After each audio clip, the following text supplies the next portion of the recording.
दिली नाही कुठली आकडेवारी.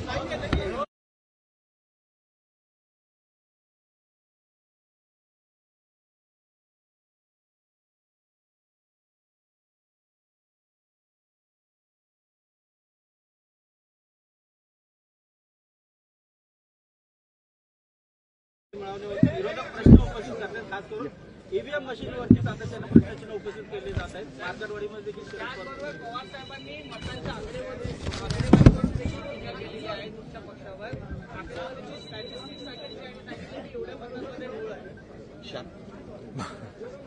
खरं म्हणजे यापूर्वीच झारखंडमध्ये पण देखील मतदान झालं, कर्नाटकमध्ये झालं, लोकसभेत झालं, आता प्रियांका गांधी देखील जिंकल्यात.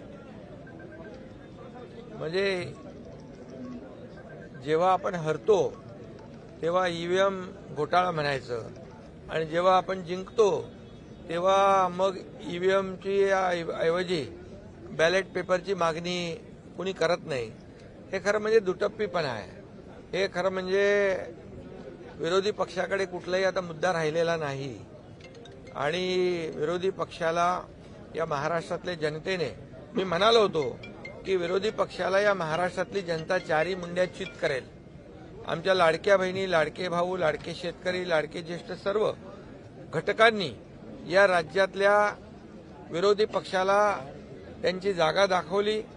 कारण घरी बसणाऱ्यांना लोक मतदान करत नाहीत, काम करणाऱ्यांना, फील्डवर उतरून काम करणाऱ्यांना लोक मतदान करतात.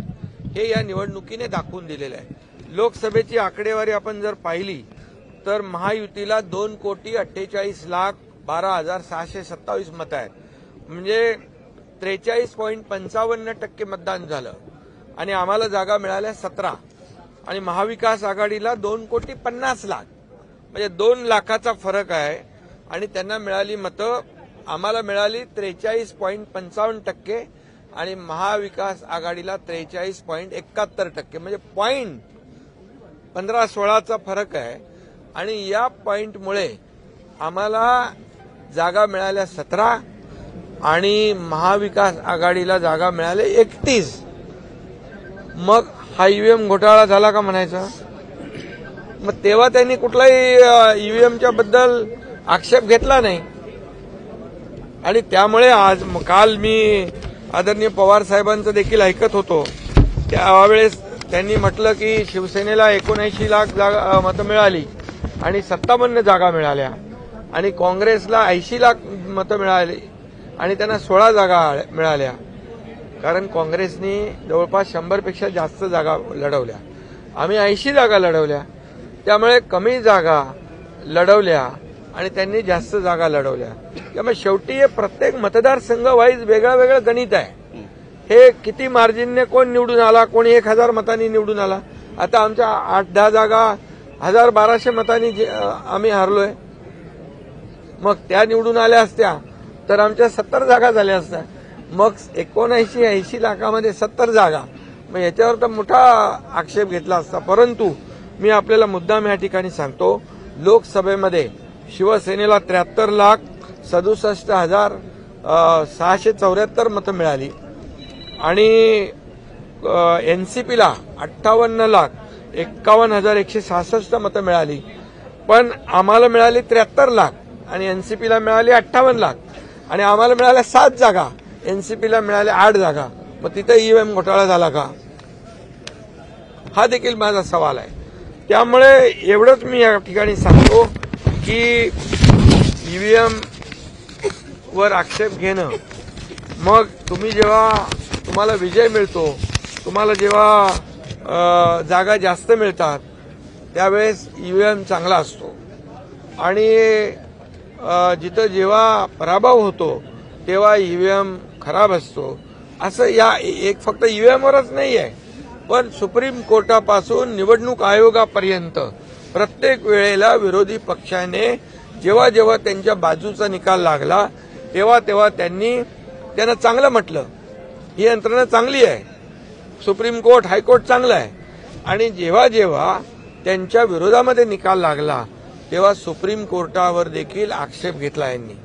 सुप्रीम कोर्टावर देखील आरोप केले. खरं म्हणजे हे लोकशाहीला घातक आहे.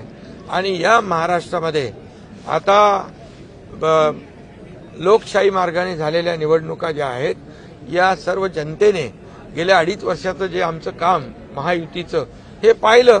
आणि मी पुन्हा पुन्हा सांगण्याची गरज नाही की 2.5 वर्षामध्ये महाविकास आघाडीने बंद पाडलेले प्रकल्प मी, देवेंद्रजी, अजित पवार यांनी आम्ही एवढ्या वेगाने पुढे नेले. आणि दुसरीकडे कल्याणकारी योजना आम्ही सुरू केल्या. लाडक्या बहिणीपासून, लाडक्या भावापासून, लाडका शेतकरी, सगळ्या योजना सुरू केल्या. आणि या योजनांचा परिपाक जो आहे, मी नेहमी म्हणायचो या कामांची पोचपावती आम्हाला या निवडणुकीमध्ये बघायला मिळेल. आणि तसाच झालं. आणि त्यामुळे विरोधी पक्षाला माझं आव्हान आहे, हे रडगाणं आता थांबवा. आणि आम्ही जो विकास केलेला आहे त्या विकास रडगाणं बंद करा आणि विकास गाणं सुरू करा. पण उद्धव ठाकरे पण टीका करतात, म्हणतात घपलाय आणि आपल्याला झोपून चालणार नाही, आता जागा राहून काम करावं लागेल. उद्धव ठाकरे म्हणतात मशीनमध्ये घपलाय, आता झोपून चालणार नाही, आता जागा राहून काम करावं लागेल. ज्याप्रमाणे विरोध करत आहेत आणि ग्रामीण लोकांचं मागणं आहे, ग्रामपंचायतचं मागणं आहे की एक बॅलेट पेपरवर ही निवडणूक होऊ द्या. ग्रामपंचायत अरे असं कोणाला वाटलं म्हणून काही कोणी करत करतं. प्रमुख संस्था आहे. अरे तुम्हाला वाटलं मग आता नाना पटोले जिंकलेत, किती मतांनी जिंकले ते? बरं, आणखी कोण जिंकलेत? रोहित पवार आहेत. ईव्हीएम घोटाळा केलाय. मग आता त्यांनी काय म्हणायचं त्याच्यामध्ये? काय ईव्हीएम घोटाळा झाला म्हणायचं?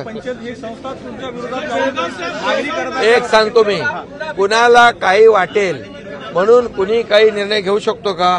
हे नियम, लोकशाहीमध्ये नियम ठरलेले आहेत. निवडणूक आयोग आहे, घटना आहे आणि संविधान आहे, या सगळ्या गोष्टी आहेत. त्यामुळे हे जे काय रडीचा डाव आहे, हा रडीचा डाव बंद केला पाहिजे. आणि या लोकांनी दिलेलं मॅन्डेट एवढ्या मोठ्या प्रमाणावर त्याचं स्वागत केलं पाहिजे. आता मला सांगा, काल शपथ घेतली नाही, ईव्हीएमचा आक्षेप, मग आज शपथ घेतली, मग ईव्हीएमचा आक्षेप दूर झाला का असं म्हणायचं? आणि म्हणून हे सगळं फक्त गेले 2.5 वर्ष आम्ही हेच पाहतोय, आरोप आरोप आरोप. आता जनतेने मॅन्डेट दिले, आता तुमचे म्हणजे आता बोलण्याला काय संधी आहे तुम्हाला?